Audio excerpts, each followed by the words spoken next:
Sanibona bafethu uvane lo. Hayi uRulani Mgwena uyawaphika lama allegations. Uyawaphika nje lama allegations lawo abamnikeza. Uthi yena ngokwakhe le technical member le ade sebenza neMamelodi Sundowns okuMario. Uthi yena ngokwakhe akakaze anikezwe information etactical regarding iMamelodi Sundowns. Akakaze ayithole information indlela iMamelodi Sundowns edlala ngakhona. Yabo ama conversation ababeba nawo nje ama conversation a professionally ama conversation amayelana impilo nothing relating to ibhola, not regarding Mamelodi Sundowns. Yabo indaba zebhola ababeyikhuluma indaba zale ko UEFA licenses, not indaba emayelana neMamelodi Sundowns. Uthi yena ngokwakhe akakaze abone ama plans asherwe naye uMario uyindoda eqotho. Yabo and ngokwakhe ubengeke nje azamcele ukuthi amnikeze information ekanje because lokho bekuzomdidicelela phansi and kumlahlekise nomsebenzi wakhe with iMamelodi Sundowns. Yabo uyayishaya ngempela, uyayihlikiza lezo indaba lezo, abantu abayeke ukushare lezo indaba. I don't think bafethu nya understand le game izobe ishube kanjani.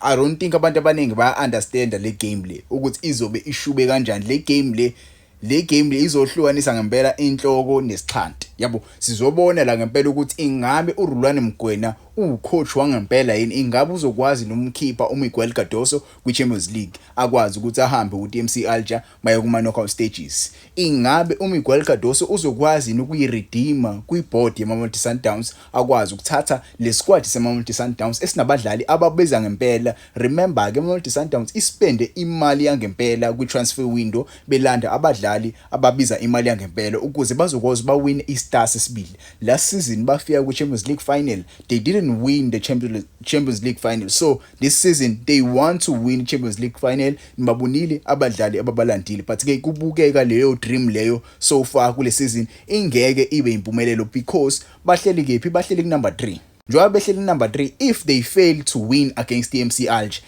never mind the draw, because if they draw nakhona ngeke bakwazi ukukhuphuka. MC Alger izokwazi inqobe le game le, kuzobe kunzima ngempela. They must win this game. And uRulani Mgwena inhloso yakhe ukuza la, mina ngokwami nguRulani Mgwena, I wouldn't come to Eloftas ngizodefender. Yabo I wouldn't come to Eloftas ngizodefender because mwase udefend u90 minutes against iMamelodi Sundowns lapho kufana nokuthi uyigumbela i2 because iMamelodi Sundowns izokwazi ukuthi icreate indlela zokuthi iwine against iMC Alger. Remember ke iMamelodi Sundowns idlala home, so ama fans asobefikile egcone ngobuningi egqoka ikipa zeNC zingene mahala. So uRulani kumele enze sure ukuthi njengoba edlala against iMamelodi Sundowns uyayazi vele iSundowns idlala kanjani uma under pressure. He knows ukuthi iMamelodi Sundowns kumele uyithinte kuphi ukuze izoba frustrated. So yena with this team enabadlali abaningi abaswale eNorth Africa, I think uzokwazi ayinqobe le game le against iMamelodi Sundowns. But ke wena ungangitshela ngokwakho, do you think iMamelodi Sundowns inayo yini chance yokuthi iwine le game, or do you think MC Alger iyadlula nje la